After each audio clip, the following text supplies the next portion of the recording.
Want to see how I make $1,000 a day using the TTM squeeze? In this video, I'm going to tell you what has been working for me the past few weeks. Hello and welcome back. I'm Dr. Bo with Ready, Set, Grow. On this channel, my goal is to share tips to help you on your financial and trading journey. If you're new here, like and subscribe.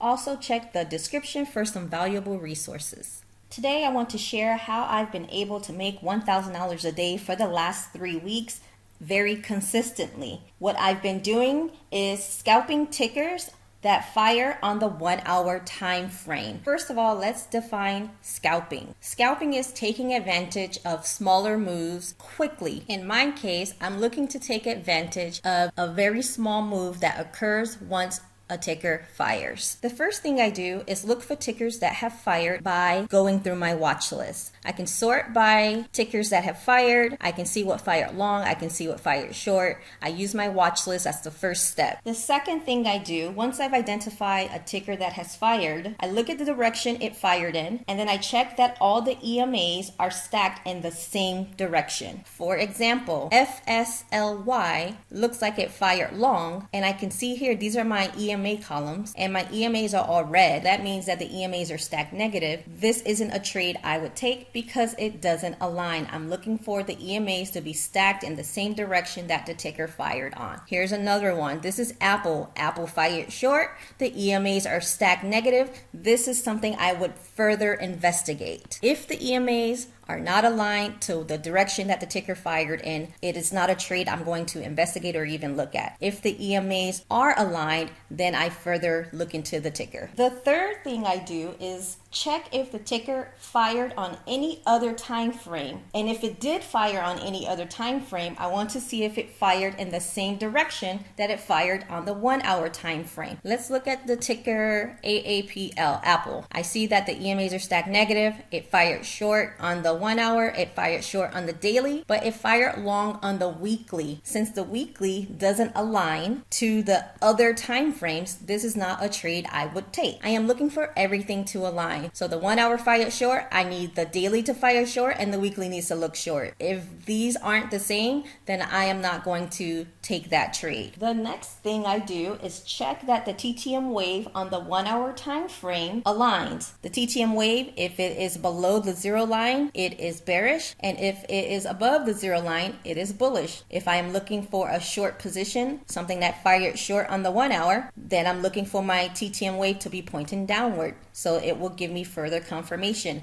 It has to match. Everything has to align. Once I've gone through steps 1 through 4 and everything matches, everything lines up, then I'm looking to take 5 or more contracts that are at the money or in the money with the same week expiration. Sometimes I'll get a smaller amount of contracts depending on how much the contracts cost, but if they aren't that expensive, especially since they're the same week, I get 5 or more. Once I see that I've made 10 to 15%, that's when I set my trail stop, 2%. Many of these trades take 5 to 15 minutes. Sometimes a bit longer, but I'm usually out of it by 15 minutes. Now that I've gone over the steps that I take to enter plays once they fired on the 1 hour, let me give you an example of some that we did yesterday in chat. Yesterday in chat, I alerted that Tesla had fired short on the daily, and I also let them know that it had fired short on the 1 hour. I ended up taking a position once it fired on the 1 hour time frame. Looking at Tesla on my watch list column, I saw that it fired short on the 1 hour. That's step 1. Step 2, I checked that all the EMAs were aligned. You can see here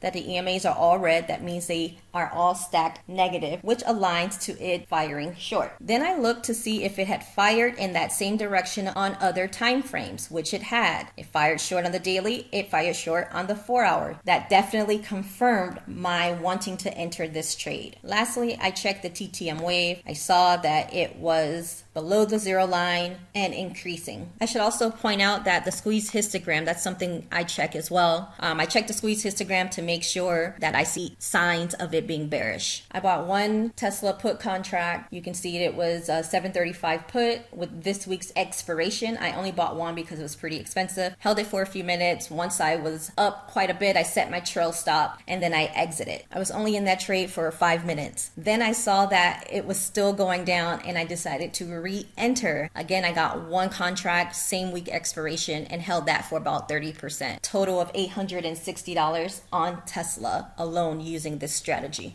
I followed the same process to trade Uber and JD yesterday. Again, I looked at if it fired on the 1 hour. I checked the EMAs that they were all stacked. I checked that it fired the same direction on other time frames and that there was nothing mixed. I checked the TTM wave to make sure it confirmed, and then I entered the position, set my trail stop once I was up. That's how I've been able to make $1,000 a day using the 1 hour time frame and the TTM squeeze. Remember, this is for informational purposes only and not a recommendation for you.